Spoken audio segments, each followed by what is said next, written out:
Assalamualaikum warahmatullahi wabarakatuh. Baiklah, perkenalkan, nama saya Pembudiman dengan NIM A1C12 19054, Prodi Pendidikan Matematika, Fakultas Keguruan dan Ilmu Pendidikan, Universitas Jambi. Baiklah, di sini saya akan menjelaskan tentang listrik statis. Apa itu listrik statis?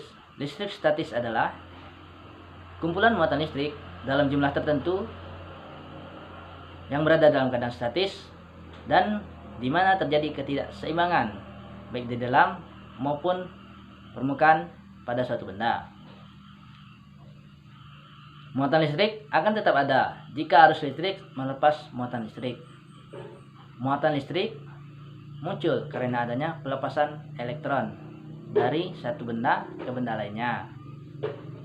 Listrik statis terjadi ketika benda-benda yang dialiri oleh aliran listrik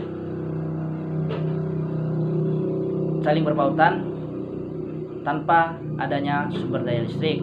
Dengan kata lain, benda tersebut dapat menghasilkan proton dan elektron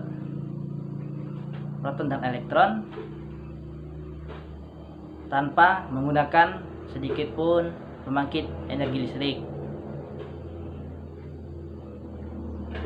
Listrik statis akan timbul jika dua benda memiliki dua muatan yang berbeda. Muatan listrik terbagi menjadi tiga, yakni satu, muatan positif, dua, muatan negatif, dan tiga, muatan netral. Yang pertama adalah muatan positif. Muatan positif adalah muatan di mana jumlah proton lebih banyak daripada jumlah elektronnya.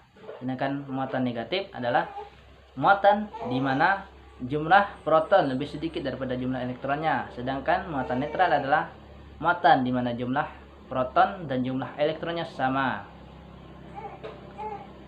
Kemudian saya akan memberikan contoh tentang listrik statis agar kalian lebih memahaminya dan lebih mengerti apa yang saya jelaskan.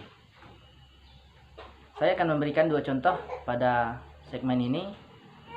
Yang pertama, pada saat seseorang menyisir rambutnya. Pada saat menyisir rambut, terkadang rambut terbawa berdiri dengan sendirinya seiring dengan gerakan sisir. Mengapa demikian? Karena pada rambut terjadi interaksi antara rambut dengan sisirnya sehingga menyebabkan rambut tersebut dapat terbawa berdiri dengan sendirinya. Kemudian contoh yang kedua, kita bisa lihat pada debu yang menempel pada TV. Mengapa demikian? Karena pada TV mengandung banyak listrik dan elektronnya bermuatan negatif sehingga debu dapat tertarik untuk menempel pada TV. Untuk selanjutnya saya akan menjelaskan tentang rumus-rumus listrik statis agar kalian lebih memahami dan bisa mengaplikasikan dalam kehidupan sehari-hari. Pada kesempatan kali ini saya akan menjelaskan 8 rumus listrik statis.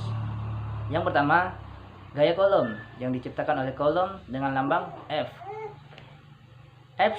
Rumusnya adalah F sama dengan konstanta dikali muatan sumber dikali muatan uji per jarak antar muatan dikuadratkan, atau dilambangkan dengan F sama dengan K dikali Q besar dikali Q kecil per R kuadrat.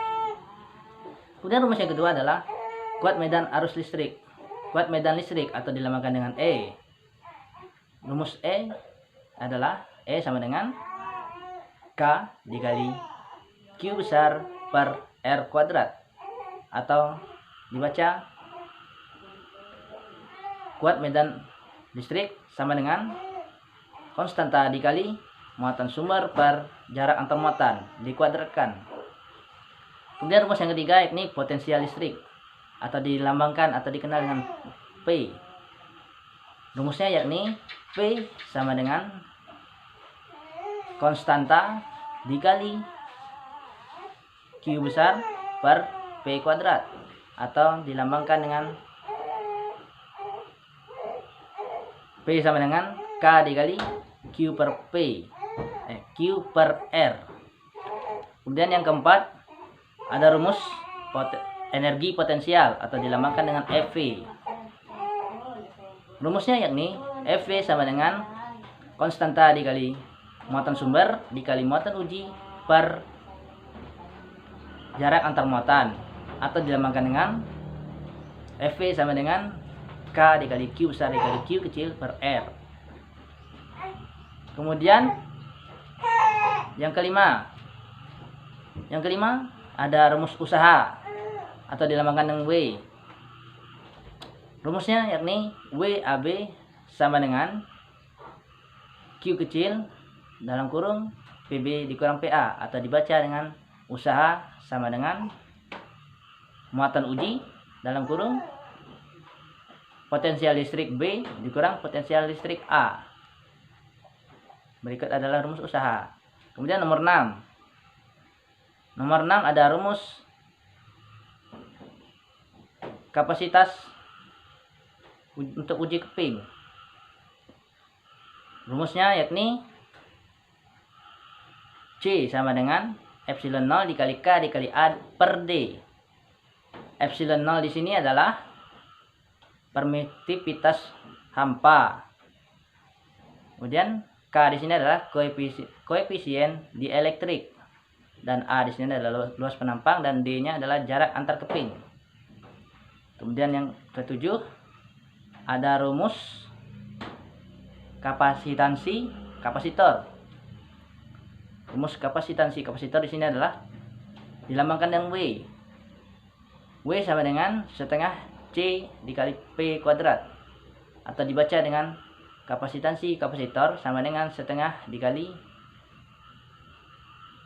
uji keping dikali potensial listrik dikuadratkan. Dan yang terakhir rumus bola kapasitor, yakni rumusnya adalah C sama dengan 4V dikali epsilon 0 dikali R. R di sini adalah jari-jari bola. Sekian penjelasan dari saya. Jika terdapat kekurangan, silahkan dikomen di kolom komentar di bawah ini. Dan jika suka, silahkan like. Dan jangan lupa di subscribe ya channel saya. Sekian, terima kasih. Wassalamualaikum warahmatullahi wabarakatuh.